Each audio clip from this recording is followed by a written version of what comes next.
Programmation spéciale pour les JMJ, nous sommes avec Monseigneur Ray. Que retenez-vous de ces JMJ de Madrid 2011 ? Je retiens d'abord l'enthousiasme de la jeunesse dont l'Église a vraiment besoin, car ces jeunes manifestent la jeunesse de l'Église. L'Église a toujours un message d'espérance à délivrer à notre monde et tout particulièrement les jeunes sont ceux qui tirent en avant l'Église sur les chemins de la nouvelle évangélisation. Qu'est-ce qui vous marque particulièrement et ce que vous avez vu, ce que vous avez pu vivre aussi au cours de toutes ces journées ? Ce qui m'a beaucoup frappé au cours de ces séances de prières, de rencontres qu'on a vécues, c'est non seulement l'enthousiasme et la ferveur des jeunes. Il me semble que ça a gagné en intériorité, des jeunes qui sont plus conscients, qui seront peut-être minoritaires, mais que l'annonce de l'Évangile leur revient.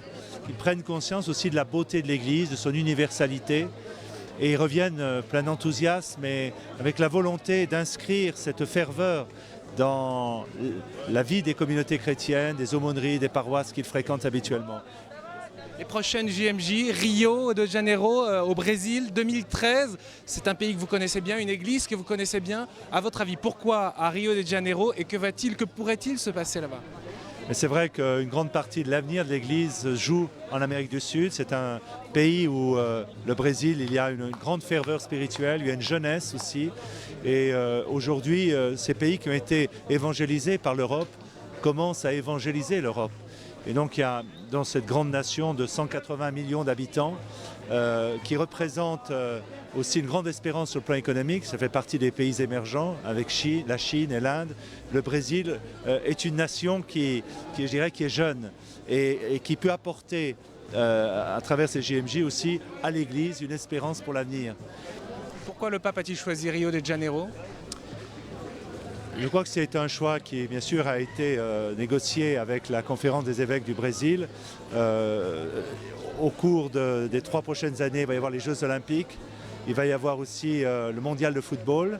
Il va y avoir donc les Journées mondiales de la jeunesse. Il y a eu donc une répartition des rôles en fonction de toutes ces grandes manifestations qui sont à la fois sportives et en même temps spirituelles. C'est dire que Rio de Janeiro, avec tout ce que ça représente aussi d'animation musicale, va être le phare de l'animation spirituelle dans les années qui viennent. Et je crois que beaucoup de gens vont se rendre là-bas. La situation de l'Église au Brésil est complexe aussi. L'Église est nombreuse, mais la situation est complexe. Oui, le Brésil est un pays extrêmement métissé, qui connaît à la fois la sécularisation, comme peuvent le connaître les pays occidentaux, qui connaît aussi une grande profusion et propagation de sectes. Et en même temps, on voit surgir de nouvelles communautés et de nouvelles initiatives dans le cadre du catholicisme.